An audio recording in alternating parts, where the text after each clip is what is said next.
श्रावण के महीने की ये प्रथम श्रावण शिव महापुराण की कथा को श्रवण करा रहे हैं और संपूर्ण विश्व का कल्याण कर रहे हैं। श्रावण के महीने की शिव महापुराण की कथा जिसका नाम है श्रावण शिव महापुराण की कथा, ये कहती है कि पार्वती जी ने और गंगा जी ने ये चतुर्मास में जितना सौभाग्य का दान दिया है उनके बराबर दुनिया का कोई व्यक्ति इतना सौभाग्य का दान नहीं दे सकता जो माता गंगा और पार्वती दोनों दान दे रहे हैं।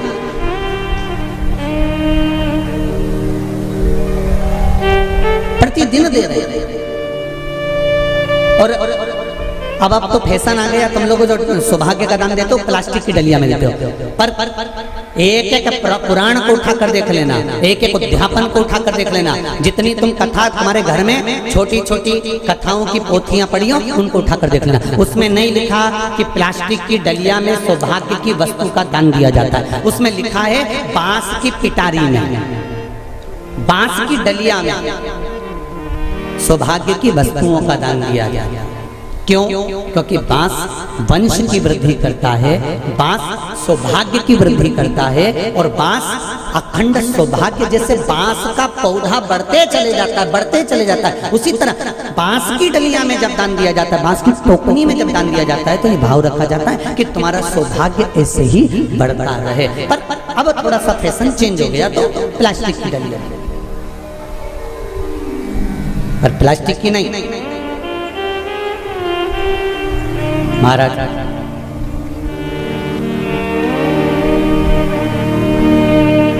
शिव तत्व की ओर चल शंभो शरणे पड़ी मांगू घड़ी रे घड़ी, दुख काटो दया करी दर्शन। तो गंगा मैया और पार्वती मैया चतुर्मास के अंतर्गत जो त्योहार पड़ता है, चतुर्मास के अंतर्गत जो व्रत पड़ते हैं, ये किसी दूसरे के नहीं है। तीज का व्रत माता पार्वती का, छठ का व्रत माता पार्वती का, चतुर्थी का व्रत माता पार्वती का, ये सारे व्रतों की शुरुआत गंगा और पार्वती ने अपने बल से। बोलो हर हर महादेव। ये अपने बल से बनाना, अपने बल से।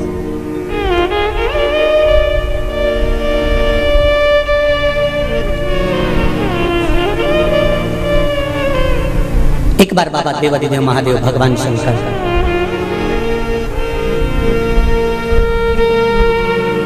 भोलेनाथ नंदी को लेकर निकले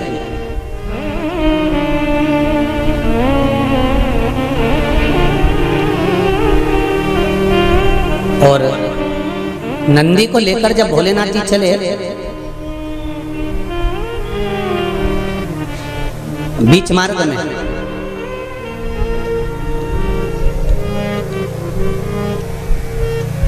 जिस चंचुला देवी का पति बिंदुक के प्राण छूटे थे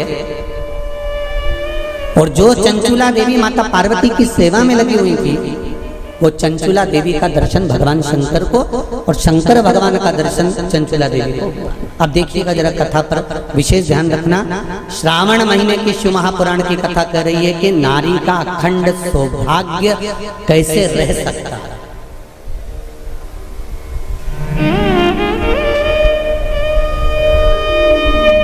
अपने घर के बच्चों को, अपने घर की बेटियों को, बेटों को, अपने घर की बहुओं को, अपने परिवार को कैसे एकजुट कर कर एक साधना में रखा जा सकता है, वो शिव महापुराण।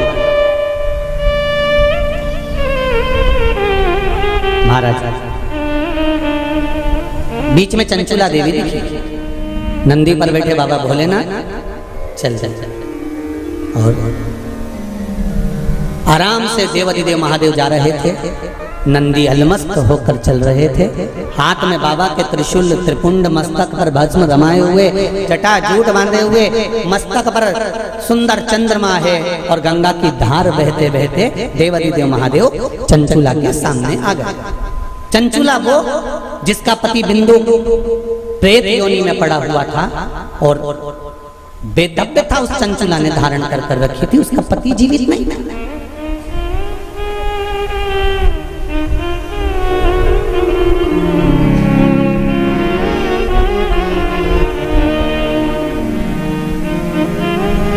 हाथ जोड़े चंचुला देवी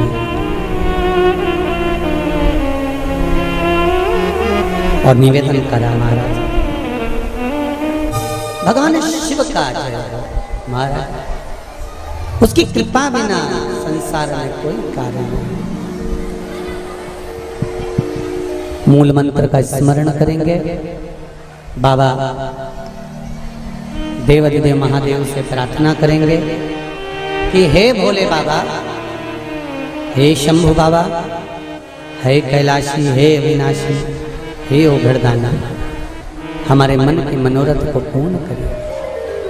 श्री शिवाय नमस्तुभ्यं, श्री शिवाय नमस्तुभ्यं, श्री शिवाय नमस्तुभ्यं, श्री शिवाय नमस्तुभ्यं, श्री शिवाय नमस्तुभ्यं। शिव महापुराण का ये मूल मंत्र है।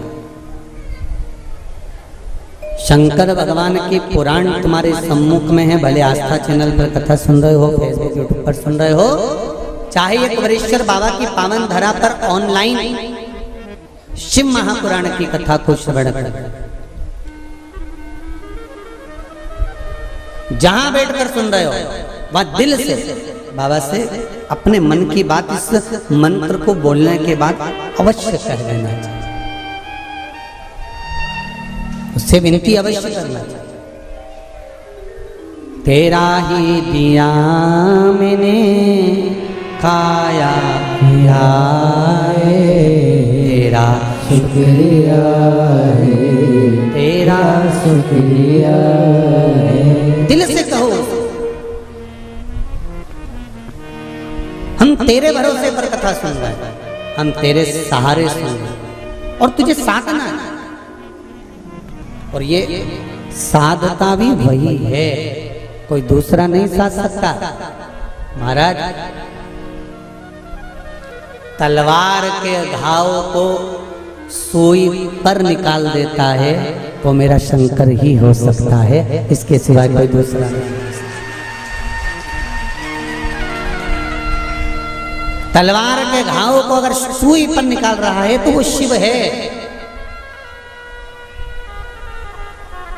जो हादसा हुआ पूर्णिमा पर, वो अगर दिन में होता तो ये तलवार का घाव जैसा नहीं होता, और निकाल दिया सुई के घाव पर, सुई पर। ये शिव है, कोई दूसरा नहीं। ये शंकर है, कोई दूसरा नहीं। वो कुबेरेश्वर महादेव है, साधारण नहीं हो सकता। भक्ति अविरल हो,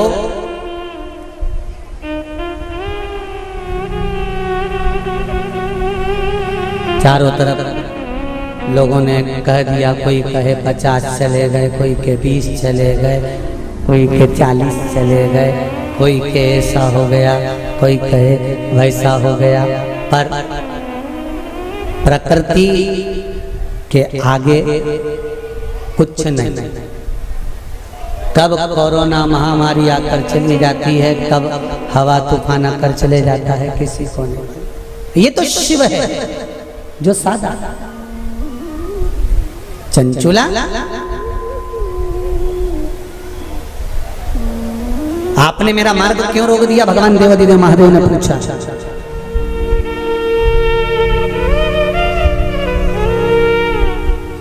आपने मेरा मार्ग क्यों रोका है? इस मार्ग को रोकने का कारण क्या? किस लिए रोका है? चंचुला देवी की आंख में जल भरा हुआ था।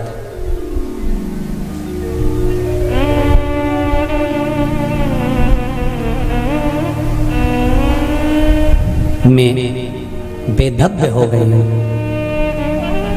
चंचुला देवी कहती हैं, मेरे पति के धाम को मुझे वापस जाना है। जिस लोक में मेरा पति रहता है, मुझे उस लोक में जाना है। शंकर भगवान ने एक बात बड़ी सुंदर कही चंचुला देवी को, आपको मालूम है? चंचुला,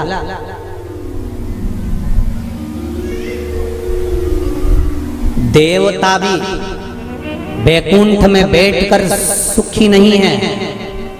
देवता कहते हैं कि मेरे भोले के पास कैलाश धाम पर मुझे जाना है और मेरे शंकर के पास मुझे रहना है, और तुम कहती हो कि प्राण त्यागने के बाद मुझे पति के धाम को जाना है। चंचुला जी कहती हैं, प्रभु मैंने भी कोई ऐसा पुण्य का कार्य तो नहीं करा कि मैं बैकुंठ जाऊं, तो इससे अच्छा है मेरा पति जो चोरी करता था, छल करता था, बेईमानी करता था, कपट करता था, प्रपंच करता था, और वो जिस जगह पर है, बोले वो नरक में है, कहाँ है, मैं तो उसके पास में जाना चाहता था। शंकर भगवान ने कहा कि चंचुला तुम मृत्यु लोक में आई हो और पृथ्वी पर आने पर तुम्हारा पति प्रेत योनि में पड़ चुका है, तो क्या तुम प्रेत योनि में जाना पसंद करोगे? ध्यान देना रे भाई, अगर कोई भूत बन गया, प्रेत बन गया, तो तुम भी भूत प्रेत बनना पसंद करोगे क्या? अरे बोलो तो जम के नहीं ना। तुम क्या करना पसंद करोगे कि अगर कोई भूल से भी भूत बन गया है, प्रेत बन गया है, शिव महापुराण की कथा कहती है अगर बिंदु का प्रेत योनि में चला गया है तो तुम्हारा फर्ज है, अगर परिवार का कोई सदस्य अगर प्रेत योनि में पड़ा हुआ है तो उस प्रेत योनि से मुक्त कराकर परमात्मा के चरणों में जाकर रख देना, ये परिवार के सदस्य का कर्तव्य बनता है। इसलिए चंचुला देवी, तुम्हारा पति प्रेत योनि में है, तुम प्रेत योनि में जाने का विचार मत करो। चंचुला देवी, तुम तो एक काम करो कि वो पति प्रेत योनि से छूट जाए, उसके लिए क्या करा जाए वो विचार करा जाए। जैसे श्रीमद् भागवत कथा में आता है, आत्मदेव नाम का ब्राह्मण जिसके घर में संतान नहीं, पुत्र हुआ, धुंधकारी नाम रखा, सखी के घर से लेकर। धुंधकारी के प्राण छूटे, प्रेत योनि में चले गया। गौकर्ण को मालूम पड़ा कि मेरा भाई प्रेत योनि में पहुंच गया है, तो गौकर्ण ने तर्पण आदि क्रिया करना प्रारंभ करी, भजन करना प्रारंभ करा, कीर्तन करना प्रारंभ करा, स्मरण करना प्रारंभ करा, मंत्र जाप करना प्रारंभ करा। और गौकर्ण ने उस मंत्र जाप के बल पर, उस भागवत कथा के बल पर, भगवान के बल पर, भगवत भजन के बल पर अपने भाई को प्रेत योनि से मुक्त करा दिया। एक बात आपको पहले भी कथा में कही है, आज फिर कर रहा है। शिव महापुराण की कथा सुनकर जो जहां से निकल कर जाता है, उस जगह पर जितनी जीवात्माएं कहीं एक्सीडेंट में, कहीं गर्भ में, कहीं कैसे ना कैसे शांत हो जाती हैं, वो जीवात्माओं पर हमारे शरीर की तरंग जब लगती है, जो कथा सुनकर जाता है, उसके शरीर की मात्र जो हवा लगती है, छूकर जाने वाली हवा, उसके द्वारा भी कोई प्रेत योनि में पड़ा हुआ होता है तो उसकी भी मुक्ति हो जाती है। ऐसी शिव महापुराण, उसका भी मोक्ष हो जाता है। इसलिए ऋण मुक्तेश्वर महादेव मंदिर उज्जैनी में लिखा हुआ है कि शिव महापुराण एक पीढ़ी को या 7 पीढ़ी को नहीं तारती। शिव महापुराण की कथा 71 पीढ़ी को तार देती है। वो शंकर की पावन कथा है, ये साधारण नहीं। शिव महापुराण की कथा सुनकर जाते जाते जाते जाते जिस मार्ग में जितने जीव हैं उनका कल्याण।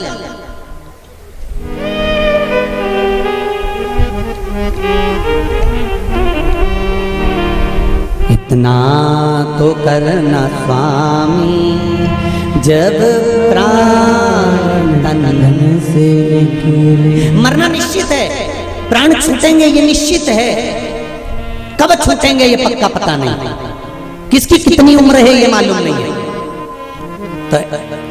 तो एक काम तो कर सकते हैं, भगवान से प्रार्थना तो कर सकते हैं कि बाबा ऐसी कृपा करना, ऐसी दया करना, मेरी ऐसी बुद्धि करना कि तेरा भजन करते हुए, तेरा दर्शन करते हुए, तेरा कीर्तन करते हुए, तेरा मंत्र जाप करते हुए मेरे प्राण छूट जाए। इतना तो करना स्वामी जब प्राण मन से निकले, गोविंद नाम लेकर जब प्राण तन से निकले। भगवान से इतनी प्रार्थना जरूर करना कि तेरे भजन करते करते, तेरा स्मरण करते करते, तेरा मंत्र जाप करते करते, तेरा कीर्तन करते करते, तेरी कथा श्रवण करते करते, दान पुण्य सत्कर्म करते करते, तीर्थ आदि करते करते, गंगा का स्नान, यमुना का स्नान, सरयू का स्नान करते करते, सारी पुरियों का स्नान करते, पूजन करते करते मेरे प्राण तेज में समा जाए, इससे बढ़कर कोई सुख जीवन का नहीं हो सकता,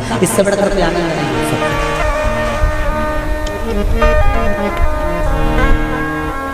पलंग पे मत पटक जाते भोलेनाथ, कोई शरीर में ऐसा रोग मत दे देना कि बार बार बार बार बार बार शरीर को फाड़ा जा रहा है, काटा जा रहा है, बार बार। ये निकालो जांच के लिए मुंबई पहुंचाओ, ये निकालो जांच के लिए दिल्ली पहुंचाओ, ये निकालो जांच के लिए पुणे पहुंचाओ, जांच के लिए चेन्नई पहुंचाओ। ऐसा शरीर मत कर देना कि शरीर को काट काट काट काट और पलंग पर पड़ा हुआ है, सड़ रहा है और जा नहीं रहा। बाबा इतनी कृपा कर देना, पलंग पर मत पटकना, चलते फिरते तेरा भजन करते करते तेरे धाम को चली जाऊं, इससे बढ़कर कोई सुख नहीं होगा। तेरे धाम को चली जाऊं, इससे बड़ा जाना निश्चित,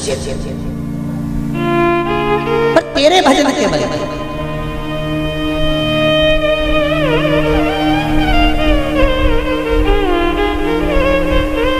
महाराज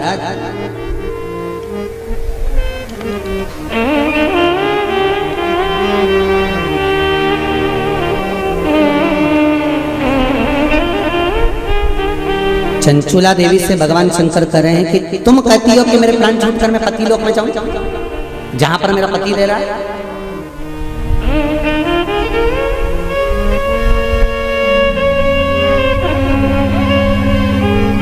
फिर ध्यान दो, इसको और सरल तरीके से समझ लो। पति मदिरा की दुकान पर बैठ रहा है और पत्नी अपनी सास से कह दे मैं तो वही रहूंगी जहां मेरा पति रह गया है। जम के तो बोलो जरा, जहां मेरा पति रह रहा मैं तुम्हारा रहूंगा। पति मदिरा की दुकान पर बैठा है, मदिरा का नशा कर रहा है, तो क्या पत्नी वहां जाकर नशा करेगी? अरे बोलो जम के, नहीं। शिव महापुराण का ये संवाद याद रखना, शंकर भगवान चंचुला देवी से कह रहे हैं पति के लोक नहीं, पति अगर प्रेत योनि में पड़ा है तो उस योनि से छुड़ाकर शिव लोक में पति को लेकर आ और खुद भी शंकर की शरणागति ग्रहण कर ले। पत्नी धर्म पत्नी वो होती, धर्म पत्नी वो होती।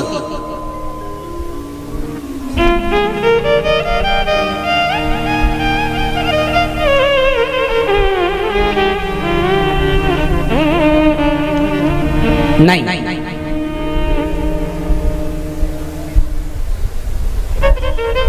तुम अगर मदिरा की दुकान पर बैठोगे तो मैं भी बैठूंगा, तुम जुआ खेलोगे तो मैं भी खेलूंगी, तुम वेश्यावृत्ति करोगे तो मैं भी करूंगी। ये धर्म पत्नी का तरीका नहीं है। धर्म पत्नी का तरीका है कि पति अगर मदिरा की दुकान पर बैठा है तो तू कुछ ऐसा कर्म कर जिसके बल पर तेरा पति मदिरा की दुकान छोड़ दे, वो अलग मदिरा पीना ही छोड़ दे, वहां से छुड़ाकर अच्छे कर्म की ओर।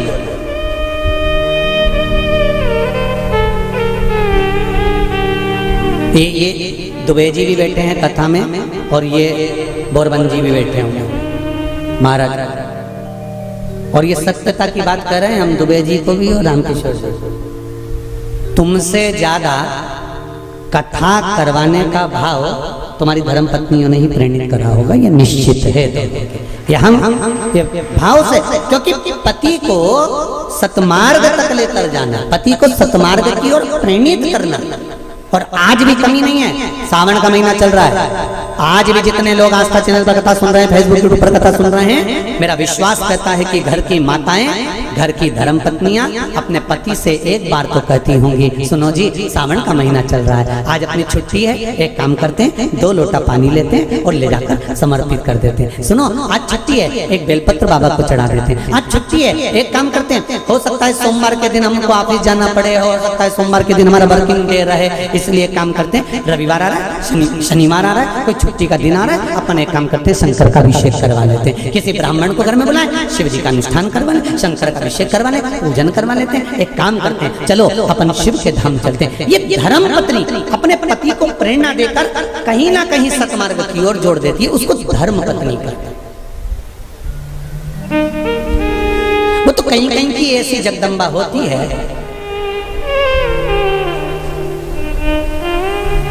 पति अगर गलत भी करता है ना तो वो कभी नहीं कहती कि तुमने गलत काम करता रहा, क्योंकि वो सोचती नहीं है ना, वो तो अच्छा है। मेरे माता पिता ने शादी कर दी तुम्हारे साथ, तुम मदिरा की दुकान पर बैठे हो कि वेश्यावृत्ति कर रहे हो कि मांसाहार कर रहे हो कि क्या कर रहे हो, उसको कोई मतलब नहीं। वो तो लगी, उसे कोई मतलब नहीं कि ये कहाँ जा रहा है कि क्या कर रहा है, पर जो दिल से चाहता है। धर्म पत्नी अगर पति को हृदय से, उसका नाम ही धर्म पत्नी है। हमने पत्नी नहीं बोला, हम धर्म पत्नी कर, धर्म पत्नी होगी। पति अगर गलत कर रहा होगा तो उसको मार्ग से खींच कर लेकर।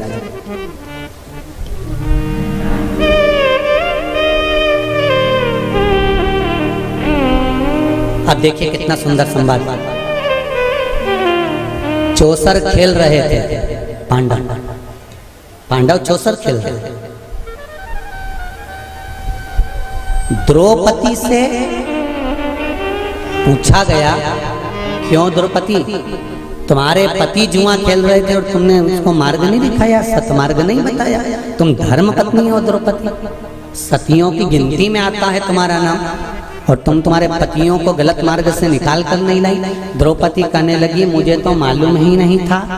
पहली बात तो ये कि मैं अंदर केश सुलझा रही थी, जब मेरे केश पकड़ कर खींच कर लाया गया और भरी सभा में लाकर खड़ा करा गया, तब मुझे मालूम पड़ा कि मेरे पति चौसर खेल रहे हैं, जुआ खेल रहे हैं। और मैंने हाथ जोड़कर निवेदन करा, तुम ये क्या कर रहे हो, तुम ये क्या कर रहे हो। आज भी नियम है महाराज, कोई मदिरा पान में डूबा है, कोई वेश्यावृत्ति में डूबा है, कोई मांसाहार में डूबा है, कोई गलत काम में जुए आदि में डूबा हुआ है। तुम छुड़ा कर रह गए कि मत जा, मत कर, तुम छुड़ा कर रह गए। तो शिव महापुराण का एक बड़ा सुंदर भाव वर्णन करा गया महाराज, बड़ा सुंदर भाव। महाराज शमी के 5 पत्ते, बेलपत्री के 5 पत्ते, बेर के 5 पत्ते, क्या क्या चीज है जरा जम के बोलो। शमी के 5 पत्ते, बेर के 5 पत्ते और बेलपत्री के 5 पत्ते। महाराज श्रावण महीने की दोनों अष्टमियों में से कोई भी अष्टमी, ये भी जरूरी नहीं है कि सोमवार की ही अष्टमी थी। श्रावण महीने की दोनों अष्टमियों में से कोई भी अष्टमी को बेर के पत्ते पर लाल चंदन, बेलपत्री के पत्ते पर पीला चंदन, शमी के पत्र पर केवल कोई चंदन लगाने की जरूरत नहीं, सादा केवल एकदम कुछ भी उसमें लगाकर नहीं, सिंपल। पहले लाल चंदन वाले पत्ते, फिर बेलपत्री के पत्ते, फिर शमी के पत्र शिवलिंग के ऊपर समर्पित कर उसको उठाकर वापस लाकर बेलपत्री के पेड़ के नीचे ही 1 लोटा जल समर्पित कर पहले पत्ते चढ़ा देंगे, फिर लोटा भर जल समर्पित कर देंगे। उसी चढ़े हुए पत्तों में से 5 बेलपत्र को लेकर अपने घर जा रहे। और अवधूतेश्वर महादेव, कौन से महादेव, अवधूतेश्वर महादेव। ये अवधूतेश्वर महादेव कौन से हैं? आपको कथा में कई बार वर्णन करा गया है। शंकर भगवान को क्रोध आया, ब्रह्मा जी ने क्रोध को लिया, समुद्र में डाला।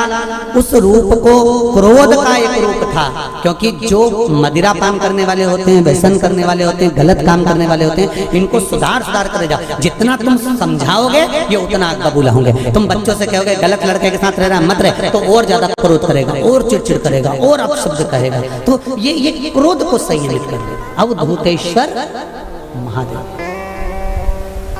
अवधूतेश्वर महादेव का स्मरण कर 5 पत्तों को लेकर आइए, कुछ समय बाद जैसा जैसा समय की अनुकूलता मिले, आप किसी मदिरा का पान करने वाले या किसी व्यक्ति को वो पत्ते दोगे या प्रसाद के रूप में दो तो अच्छी बात है, नहीं तो उस पत्ते का थोड़ा थोड़ा भाग भी प्रतिदिन मात्र 21 दिन तक अगर थोड़ा थोड़ा भाग भी दे दिया जाए तो धीरे धीरे धीरे धीरे मदिरा पान, व्यसन, गलत आदतें छूटना प्रारंभ हो जाती है और वो शंकर की शरणागति ग्रहण करते हैं। महाराज शिव अर्चना, ये तो अभी अभी लोगों की थोड़ी सी सोच गलत हो गई। ये दुनिया के लोगों को ये तो मालूम नहीं है भगवान शंकर के लिए, हाँ शंकर भगवान के पास में भांग रहती है, शंकर भगवान के पास में भांग रखी हुई होती है, शंकर भगवान का भांग का श्रृंगार होता है, क्योंकि उसको बूटी के रूप में, औषधि के रूप में लिया जाए। पर कोई कहे कि शंकर भगवान भांग का नशा करते हैं तो ये संसार के लोगों को समझा देना कि शिव भांग का नशा, मेरा भोलेनाथ भांग का नशा नहीं करते, शिव नशा नहीं।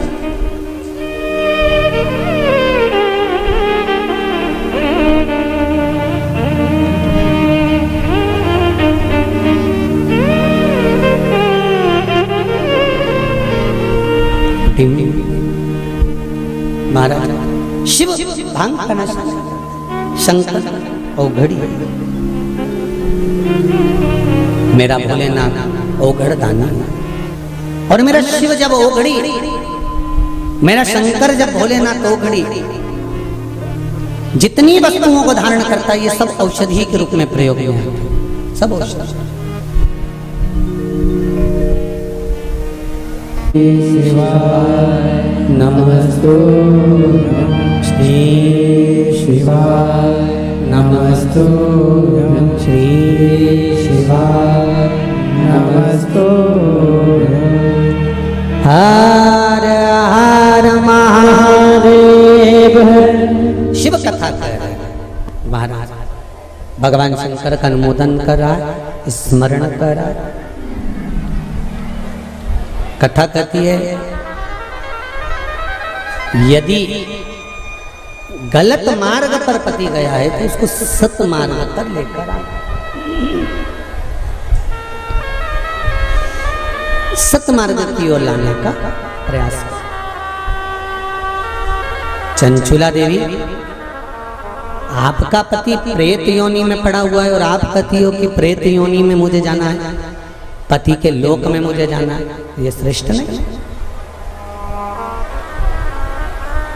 गलत मार्ग पर कोई चला गया है तो उसको सत मार्ग पर खींच कर लाने का काम किसका है? जम के बोलो जरा।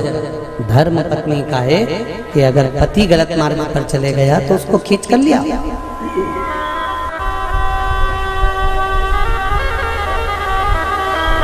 यदि पति गलत काम कर रहा है और पत्नी सोचे कि अब तो मैं भी गलत काम करूंगी तो इसमें श्रेष्ठता नहीं, उसमें श्रेष्ठता नहीं होना चाहिए।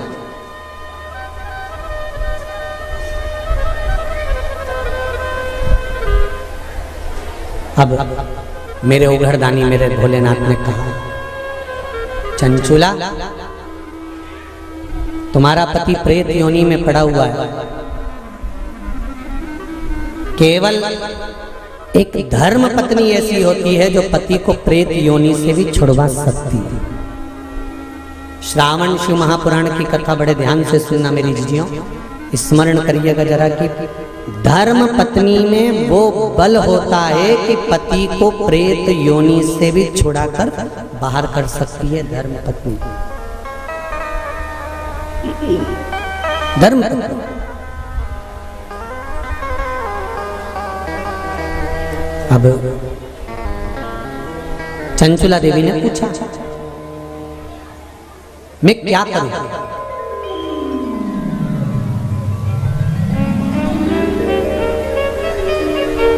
शंभो शरणे पड़ी मांगो घड़ी घड़ी दुख तारो, दया घड़ी दर्शन आओ।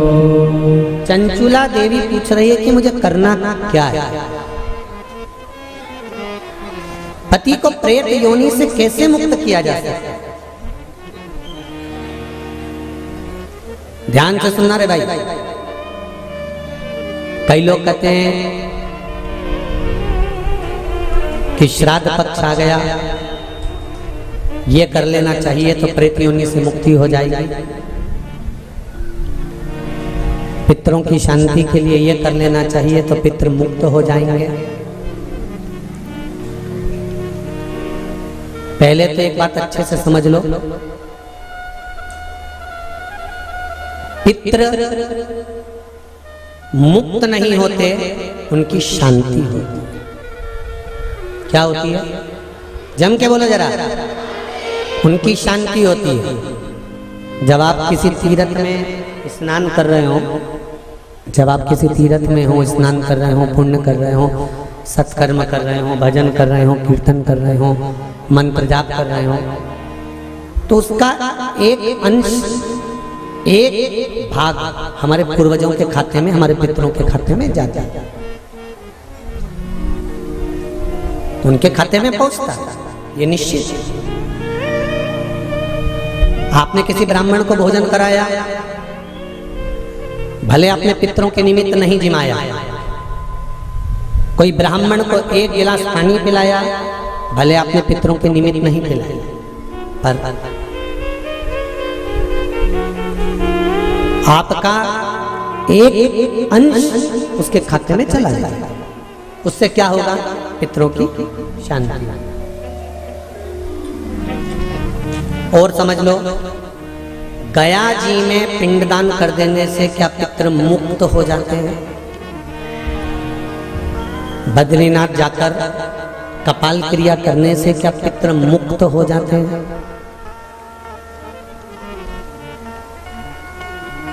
भाई, गया जी जाना तो वहां के पंडा जी से पूछना, हम यहाँ पिंडदान कर देंगे तो क्या वो मुक्त हो गए? पंडा जी कहेंगे, आप अपने पूर्वजों को गया का पिंड देकर, उनका पिंडदान कर कर आप उनको भगवान विष्णु के चरणारविंद में छोड़ गए, पर आप घर जाना तो घर पर जब जब श्राद्ध पक्ष आए तब ब्राह्मण को भोजन जरूर करना।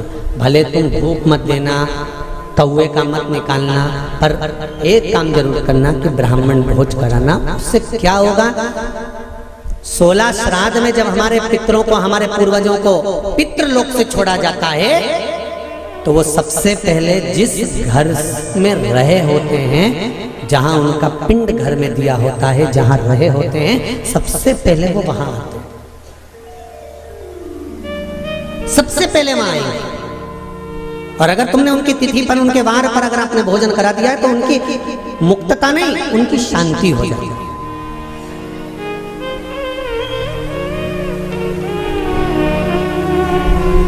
पितरों की मुक्ति कैसे है? उनकी मुक्तता कैसे है? प्रेत योनि की मुक्तता कैसे है?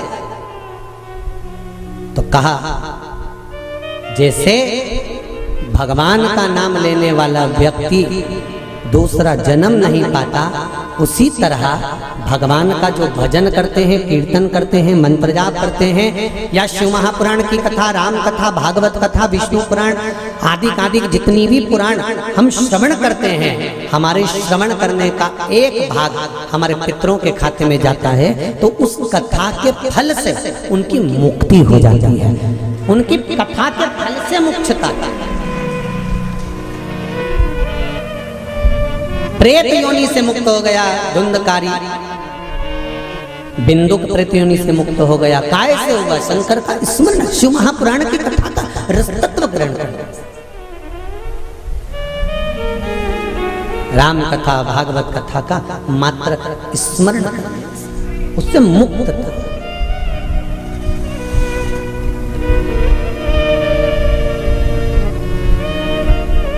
श्राद्ध पक्ष में चाहे चातुर्मास के अंतर्गत श्रावण का जो महीना चल रहा है, इस श्रावण के महीने में आप जो भगवान शंकर को 2 लोटे से जल चढ़ा रहे हो, 2 लोटे नहीं हो, घर में 2 कलश नहीं हो, तो कलश के ऊपर एक कटोरी भी रख कर लेकर 2 कटोरी से आपने अगर जल समर्पित करा है, इसका एक अंश हम पहले भी कथा में कह कर आए हैं कि आप शंकर भगवान को जब जल चढ़ाते हो, शंकर भगवान को जब जल समर्पित करते हो, उसका एक अंश घर में रहने वाले प्रत्येक मनुष्य के, प्रत्येक जीव के खाते में चला जाता है। सारी समस्या का हल, जम के बोलो जरा, 1 लोटा जल, ये सारी समस्या का। भगवान शिव कह रहे हैं चंचुला तुम प्रेत योनि में मत जाओ, अपने पति को प्रेत योनि से खींचकर कैलाश धाम लेकर आ जाओ। इसको धर्म पत्नी कहते हैं, जो पति से कह दे कि तुम गलत काम कर रहे हो, ठीक है वो अपनी जगह पर धर्म पत्नी का फर्ज है कि वो गलत काम करने वाले पति को भी धर्म का पथ निश्चित करे, धर्म का काम। तेरा ही दिया मैंने खाया पिया है, तेरा शुक्रिया है, तेरा शुक्रिया है। चंचुला देवी ने पूछा कि मेरे पति को प्रेत योनि से छुड़ाकर आपके चरणों में लाने का तरीका क्या है? उसका तरीका है क्या? तो कहा उसका केवल एक तरीका है। भगवान शंकर कहते हैं एकाग्र चित्त होकर कोई अगर मेरा गुणगान करे, शिव कह रहे चंचुला देवी, शंकर का मात्र गुणगान करने वाला, शिव महापुराण की कथा को मात्र श्रवण करने पर तेरे पति प्रेत योनि से छूट जाएगा। चंचुला देवी ठहाका लगाई, हंसी, मुस्कुराई, हंसी चंचुला देवी। अब देखिए कोई व्यक्ति समझा रहा है, आपकी सास बहू को समझा रही है और बहू सिर पर पल्लू लेके न ठाका लगाकर खूब जोर जोर से हंसे, तो ईमानदारी से बोले सास को गुस्सा नहीं आएगा? कैसी पगली है, अकल का सब बेच खाई इसने। मैं समझा रही हूँ और ये ठिठोली बना रही है। मैं इसको समझा रही हूँ और ये मेरे ऊपर हंस रही है। सास बहू को समझाए और बहू खूब ठाका लगा लगा कर हंसे तो सास को बुरा लगता है। शंकर भगवान के सामने चंचुला देवी हंसी, पर मेरे शिव जी को बुरा नहीं लगा। क्यों? शंकर भगवान कहते हैं कि ये मनुष्य का शरीर जो मिला है ना, 60 साल, 50 साल, 70 साल, 80 साल, 90 साल, 40 साल, आजकल उम्र की कोई सीमा है क्या? 100 वाले, 90 वाले तो बहुत कम मिलेंगे साहब। जितने भी मिलेंगे आप कहीं पर भी सूचना पाओगे 65 का था, 70 का था, 72 का था, 80 की तो बॉर्डर कबड्डी जैसे छूके आते हैं कहीं कहीं के। 80, 85 और 90 की बॉर्डर तो कबड्डी जैसे छूके आते हैं। कहीं कहीं के होते हैं जो तू करते करते वहां तक पहुंचते हैं और 80, 90 की उम्र को छूके फिर आते हैं। नहीं तो आज का जमाना तो 70 हो जाए, 80, 70, 75, 70, 75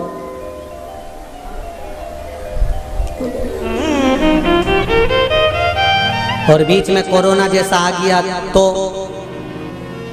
फिर तो 75 भी जाने दे। 35, 40, 42, 45 और अभी भी देखो, आप देखिएगा जो कोरोना महामारी में जो बुढ़े बुढ़े लोग हैं ना, कई बुजुर्ग लोग आज भी सेफ हैं और उन्हीं के पड़ोस में रहने वाला कोई 35 साल का, कोई 40 साल का, कोई 45 साल का, कोई 50 साल का, उन्हीं के पड़ोस में रहने वाला। और कई कई बूढ़ी बूढ़ी माताएं तो आज भी कह देती हैं भगवान हमको उठा देता, इनको बेचारे को बचा देता। भगवान भी मन में सोच रहे डोकरी को कौन ले जाए। अरे भाई, हंसते हंसते मृत्यु भी उसकी आती है जो शंकर का उपासक होता है, भगवान का भजन करने वाला है। हंसते हंसते मृत्यु भी उसी की आती है जो शिव का उपासक है। नहीं तो इंजेक्शन बॉटल और शरीर सड़ रहा है, पड़ा है। बउओं ने 4 बार गोबर लीप के गीता जी सुना के नीचे सुला दिया, 3 बार गंगा जल भी पिला दिया, पर डोकरी फिर बोली चाय लिया, तो पीते से उसका क्या, तो फिर उठते बैठे।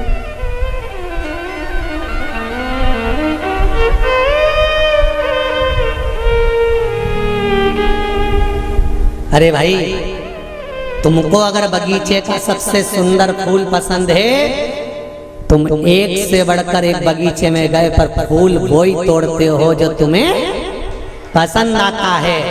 मेरा महादेव संसार में से उसी को उठाता है जो महादेव को पसंद आता है। ये शिव है जो महादेव को पसंद आता है, नहीं उठाएगा जब तक तुम चाहे गीता जी सुना दो, चाहे गंगा जल पिला दो, चाहे किसी महाराज से पूछ कर कितना भी दान करा दो। हमने काहे दान कर दी, पंडित जी को बुला के गाय भी दिलवा दी, एकादशी भी छोड़ दी, पर ये नहीं छूटी।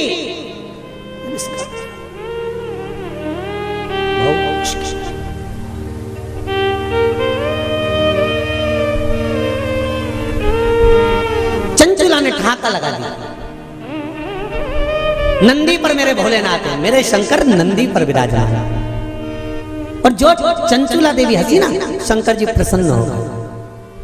सास समझाए बहू को और बहू हंसते जम के, तो सास को बुरा लग जाता है। मेरे महादेव को मुस्कुराने वाले पसंद हैं, वो कभी बुरा नहीं मानता कि कौन हंसा, उसको मुस्कुर।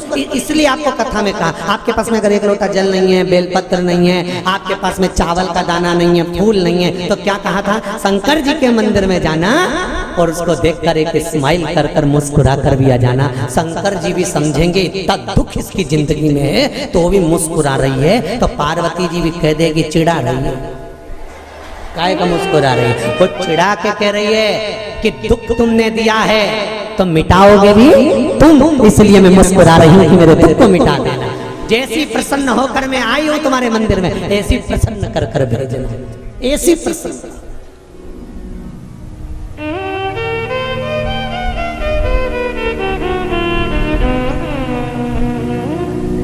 हो लिखन वाले तू हो के दयाल लिखना, मेरे हृदय अंदर सतगुरु का प्यार लिखना।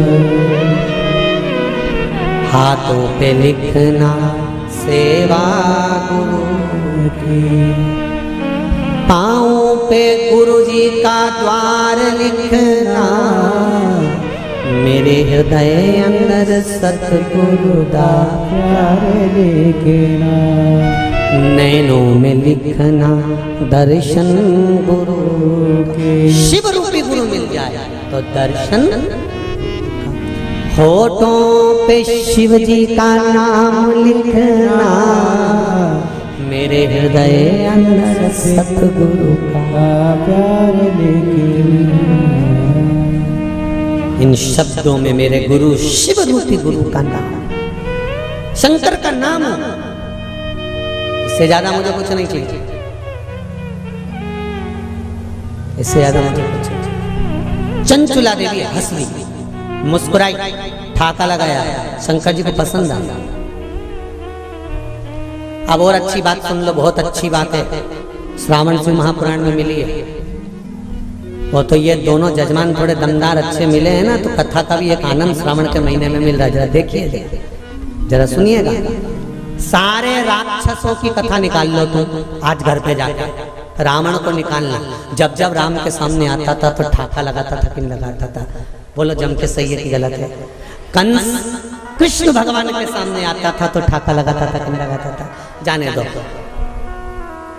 पूतना तृणावर्त, अघासुर, बकासुर, इनको भी, और जितने जितने जितने जितने तुम राक्षस निकाल सकते हो, तारकासुर, भस्मासुर, रावण, ये जितने जितने असुर हुए इन सब को देख लो, भस्मासुर, ये सब, और भी तुम जितने सीरियल निकाल सकते हो, नाटक, उनमें देखना देवी मैया रक्त बीज को मारने जा रही है, रक्त बीज हसर, महिषासुर को मारने जा रही है, महिषासुर हसर। एक दो बार तो माता देवी मैया को भी थोड़ा टेंशन हुआ कि मैं इसको मारने जा रही है, हंस क्यों रहा है। रावण मरने जा रहा था और मुस्कुरा रहा था, हंस रहा था, ठहाका लगा था। आज भी रावण जलता है ना, जब कौन से मैदान में, अरे जम के तो बोलो, रावण मर के चले गया पर प्रॉपर्टी आज भी रह गई उसकी।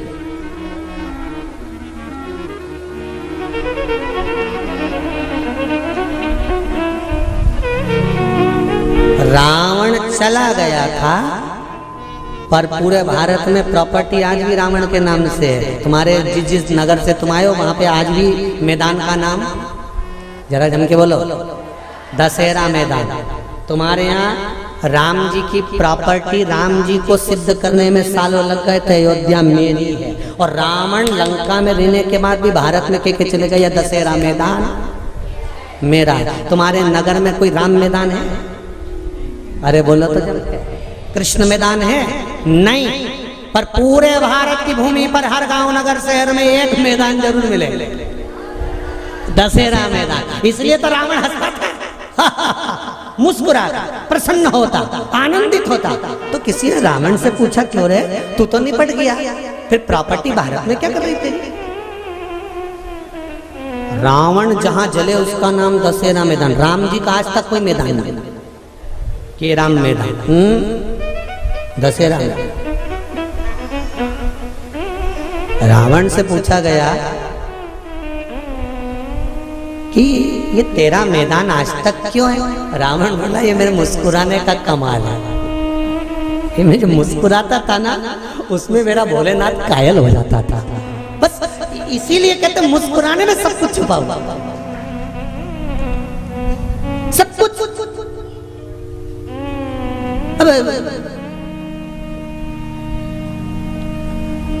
पहले हमारी आदत थी, हम सीहोर में अगर कोई शांत भी हो जाता था तो उनके यहाँ जाते थे, तो उनकी बहुएं रोती थी ना, तो वो हमको देख के चुप हो जाती थी। उनको मालूम है अगली कथा में बोल देगा, तो बहुएं चुप हो जाती थी हमको देख के। उनकी डिजाइन नहीं तो कई बहुएं ऐसी अल्ला अल्ला के रोती थी, सांस मर जाए तो खूब अल्ला अल्ला के रोए, ऐसी रोए, ऐसी रोए।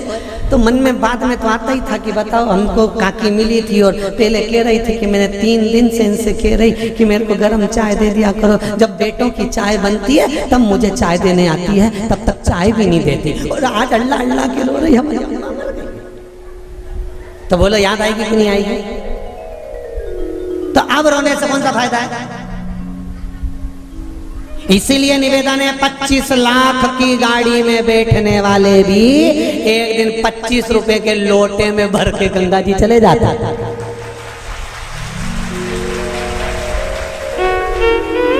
अकड़ में तो रहना नहीं। 25 लाख की गाड़ी में बैठकर घूमने वाले भी 25 रुपए के लोटे में भरा जाएंगे, इसकी कोई गारंटी नहीं है जीवन की। इसलिए चंचुला देवी ठहाका लगाकर हंसी, शंकर को पसंद आया, मेरे भोलेनाथ को प्रसन्नता।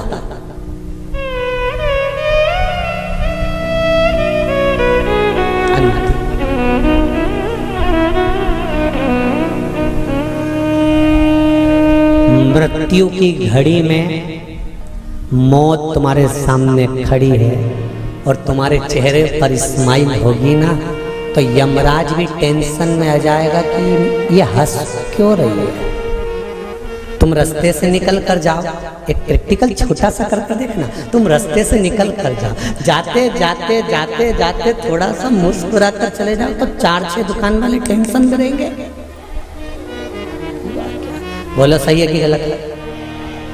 4-6 दुकान वाले टेंशन में रहेंगे, हंसा क्यों, ये हंसा क्यों, ये हंसी क्यों, क्या काम है? मृत्यु की सैया पर प्राण छूट रहा है और तुम्हारे मुस्कुराहट है और मुस्कुराहट किस चीज की है? अंत समय प्रभु आना पड़ेगा, वचन दिया तो निभाना पड़ेगा। आए ना आए प्रभु कुटुंब कबीला, अंत समय भोले आना पड़ेगा। कोई आए ना आए, अंत समय पर मेरा महादेव आए। अंत समय पर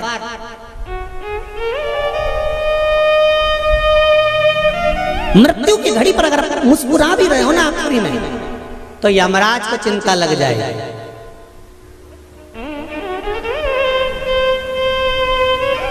और सरल समझ लो, लिफाफा देने स्टेज पे चढ़े दूल्हा दुल्हन को, और उन दोनों को देख के एकदम जम के हंसते, दोनों टेंशन ना जाए। दो पत्नी पति से कहे,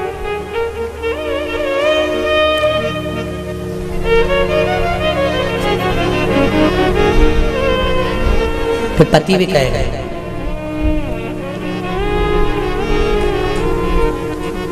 फिर धीरे से कानाफूसी होगी, ये हंसा क्यों?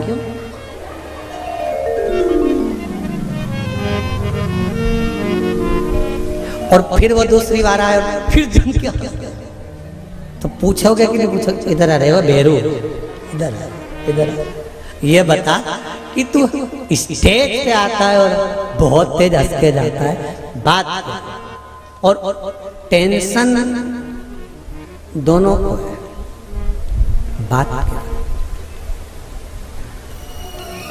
रसगुल्ला खाते खाते भी पत्नी उस टेंशन में पड़ी रहेगी और पति से पूछेगी तुम्हारा दोस्त इतनी तेज क्यों हंसा था? सही बता। पति पत्नी को गुलाब जामुन वो हंसा क्यों, ठाका क्यों लगाया?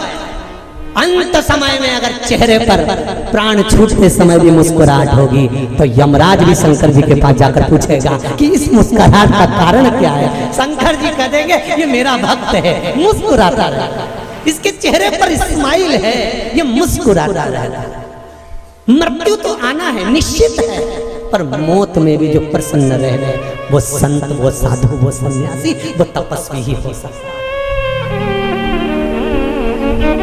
अंत समय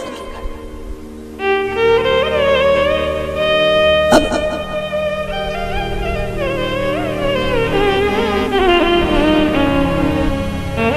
शिव जी को टेंशन नहीं हुआ, शंकर भगवान को बड़े प्रसन्न हुए। शिव जी ने कहा, सोचा मन में इतना अच्छी बात है, आज चंचुला मुस्कुराई है, ठाका लगाकर हंसी है। चंचुला से पूछा तो क्यों हंसी है, तेरे हंसने का कारण क्या है, मुस्कुराने का कारण क्या है?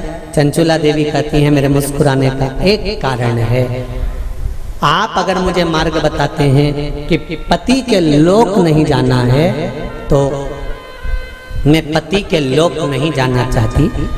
ये बताओ कि मेरे पति को इस कैलाश पर आपके चरणों में कैसे लाया जा सकता है? शंकर भगवान ने कहा मेरे पास लाने का सबसे सुंदर तरीका है भगवान की भक्ति में डूब जा, अर्थात जो तेरे हृदय में बैठा है, राम तुम्हारे हृदय में है तो राम की भक्ति करो, कृष्ण हृदय में बैठा है तो कृष्ण की भक्ति करो, माँ अंबिका तुम्हारे हृदय में बैठी है माता की भक्ति करो, और शंकर अगर तुम्हारे हृदय में बैठा है तो शिव की भक्ति करो। चंचुला देवी कहने लगी मैं कहाँ किसको ढूंढने जाऊंगी? वैकुंठ में भगवान विष्णु है, ब्रह्मलोक में ब्रह्मा है, इंद्रलोक में इंद्र है, पर पृथ्वी पर मृत्यु लोक में तो मेरा देवाधिदेव महादेव है, तो इसी से मेरा पाला है, तो इसी का नाम क्यों नहीं जपना?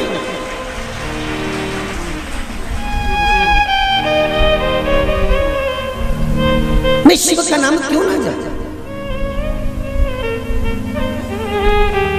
महाराज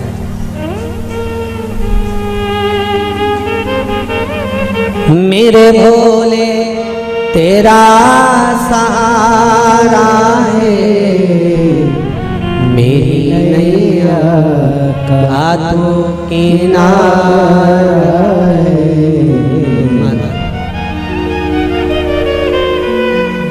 भोलेनाथ दया करना, मैं तेरे भरोसे मेरे बाबा दया करना, मैं तेरे भरोसे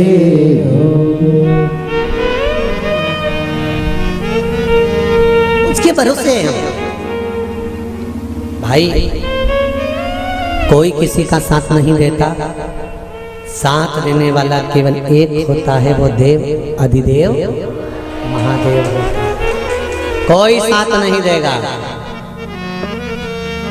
तन में उठेगी ज्वाला, कोई पास न आने वाला, जब तन में उठेगी ज्वाला, कोई पास न आने वाला, भक्तों की सुन के पुकार, भोले नंदी ले गया,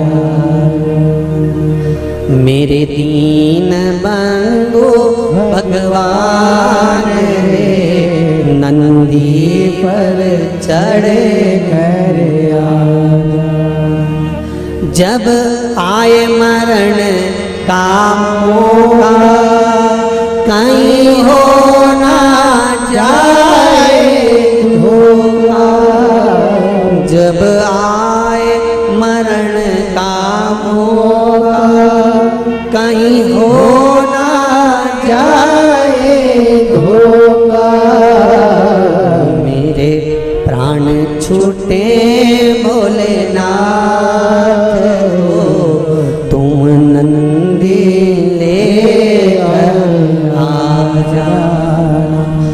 मेरे प्राण छूटे भोलेनाथ को, तुम नंदी कर आजा, मेरे दीन बंधु भगवान नंदी पर चढ़ कर आजा,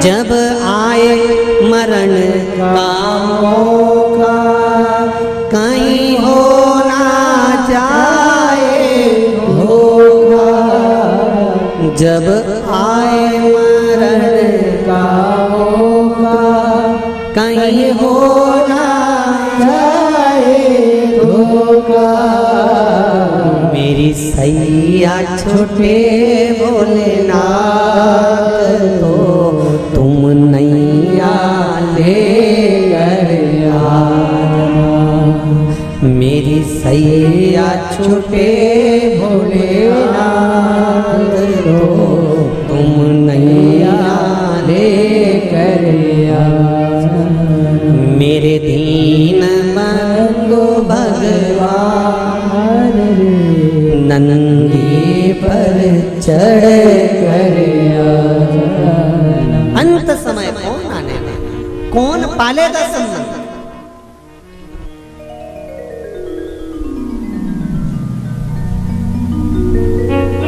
संत कहते हैं तेरा तेरा दिन याद करे, क्यों रे नर सुमिरन क्यों न करे। कितने दिन? केवल तेरा, बाकी के दिन नुकती झड़े, क्यों रे नर सुमिरन क्यों न करे। बाकी के समय तो खूब नुक्ती से गुलाब जामुन भजिया पकोड़ा आलू चना की सब्जी और रायता खूब चरे। कौन तुझे याद करे? अम्मा तो गई, बाबा तो गया, डोकरा तो गया, बुढ़ा तो गया, जीव तो गया। कौन याद करेगा?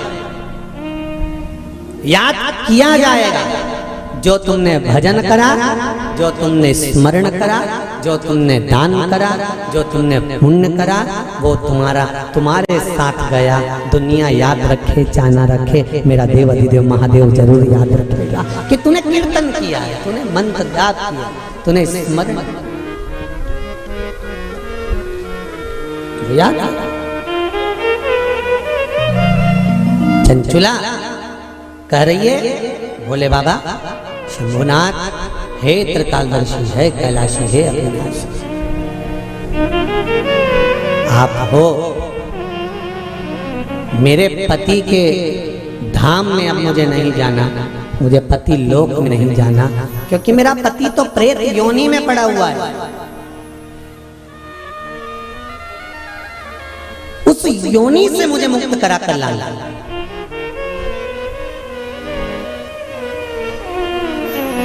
उस योनि श्रावण के महीने की पंचमी, कौन सी तिथि? पंचमी, चाहे वो शुक्ल पक्ष की हो चाहे वो कृष्ण पक्ष की।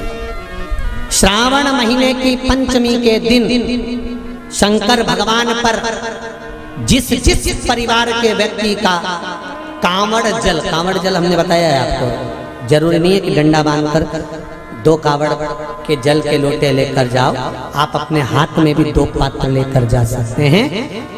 पंचमी तिथि के दिन हाथ में 2 लोटे जल के, 2 कलश जल के जब हम शंकर भगवान को चढ़ाते हैं तो ऊपर जो कमंडल होता है शिव जी के ऊपर जलधारी होती है, जिसमें जया, विषहरा, शामली, बारी, दौतली और देव, शंकर भगवान की 5 बेटियां जिसमें विराजमान होती हैं।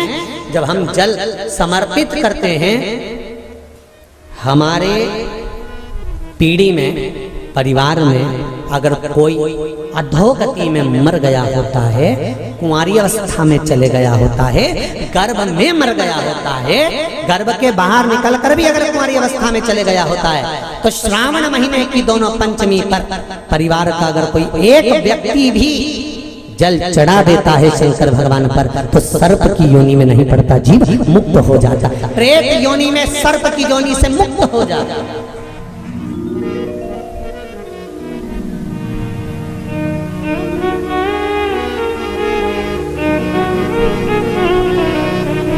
महाराज हमारे यहाँ सांपों की पूजन कौन से दिन होती है, कौन सी तिथि में करते हैं? जम के बोलो जरा। नाग पंचमी। नाग पंचमी का मतलब क्या है? सांपों की पूजन करो। नाग पंचमी का मतलब होता है शंकर जी के मंदिर में जाकर 1 लोटा जल समर्पित कर दो। उसका कारण क्या है कि हमारे परिवार में, हमारे कुटुंब में कोई कुटुंब में, परिवार में कोई 7 पीढ़ी के अंतर्गत भी अगर कोई जीव तड़प रहा होता है, पड़ा हुआ होता है, उसकी मुक्ति नहीं होती है, तो पंचमी का चढ़ा हुआ जल उस जीव को प्राप्त हो जाता है और वो जीव तर जाता है, उसका फिर जन्म नहीं होता, वो तर, इसको मुक्तता का, इसको मोक्ष का।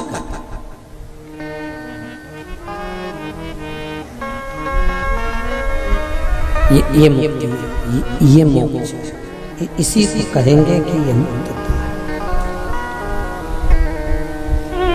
महाराज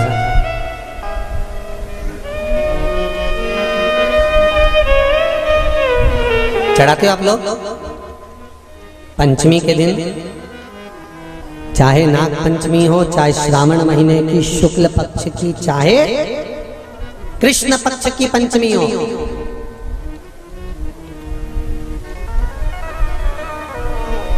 शिव जी पर जल चढ़ाया गया। और समझ लो अच्छे से, श्रावण महीने की पंचमी के दिन देवाधिदेव महादेव पर चढ़ाई गई शमी पत्र,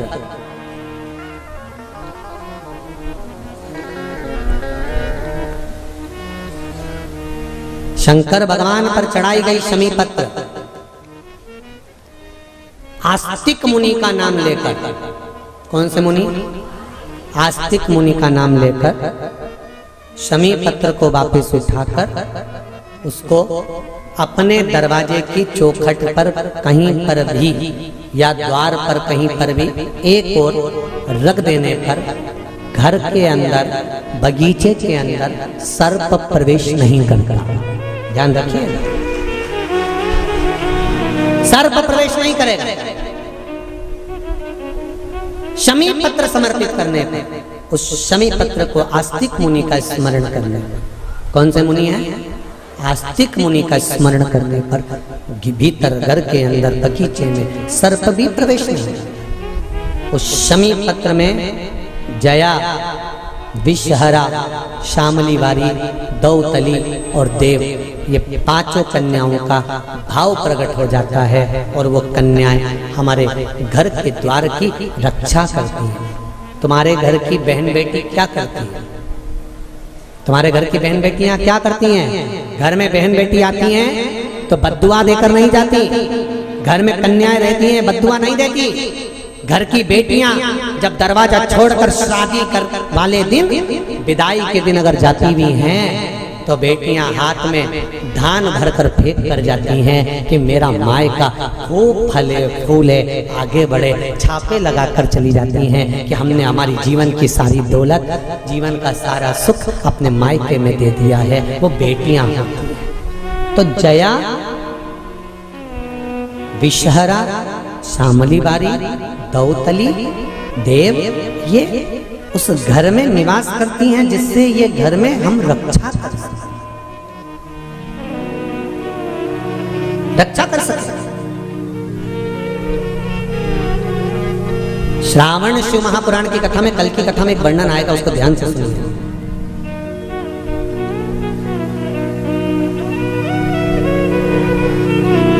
उदर, पेट, सारी बीमारियों का केंद्र बिंदु है। सारी बीमारियों का केंद्र बिंदु हमारा उदर। कहीं इसमें तकलीफ होती है, एसिडिटी बन जाती है, कोई बड़ी बड़ी बीमारियां इसी के माध्यम से, पेट के माध्यम, तो उसके लिए कल की कथा में श्रावण के महीने का बड़ा सुंदर भाव प्रकट होगा कि हमारे उदर से जुड़े हुए प्रॉब्लम, केवल एक तिथि और एक ही दिन शंकर भगवान पर जल चढ़ाकर उस जल का 3 बार आचमन करने पर ही उदर की बीमारी मिट जाती है। वो श्रावण के महीने का बड़ा सुंदर कथा है, उसको अपन श्रवण करते हुए आगे बढ़ेंगे। वो श्रावण शिव कथा कर रहे हैं। चंचुला जी ठाका लगाकर हंसी। शिव जी ने समझाया, चंचुला देवी को बताया। चंचुला देवी ने शंकर जी से उसका कारण पूछा, बिंदु के मोक्ष के लिए क्या करा जाए। शिव जी ने कथा तत्व का वर्णन करा। शंकर और पार्वती दोनों ईश्वर जी और गोरा जी बनकर आ रहे हैं। भगवान शंकर पार्वती कथा सुनने जा रहे हैं। जोरदार ताली बजाकर स्वागत करें ईश्वर जी और गोरा जी का। बोल काशी विश्वनाथ भगवान की जय। जोरदार ताली बजाएं ईश्वर जी और गोरा जी के लिए। जजमान परिवार दोनों पधारे और ईश्वर जी और गोरा जी का पूजन करें। हमारे यजमान परिवार दोनों पधारे। बोल काशी विश्वनाथ भगवान की जय। हर हर महादेव। श्रावण शिव महापुराण की कथा कुबेरेश्वर धाम के पावन प्रांगण से चल रही है। ये ऑनलाइन कथा है, इसको अपने घर में बैठकर श्रवण करें और अपने जीवन को सार्थक बनाएं। श्रवण करते हुए आस्था चैनल पर, फेसबुक, यूट्यूब पर कथा का प्रसारण हो रहा है 1 बजे से 4 बजे तक। जीवन की सार्थकता को ग्रहण करें, बाबा देवादिदेव महादेव का स्मरण करें और शिव मंदिर में जाकर 2 लोटा जल, 2 कलश का जल अवश्य समर्पित करें। हर हर महादेव।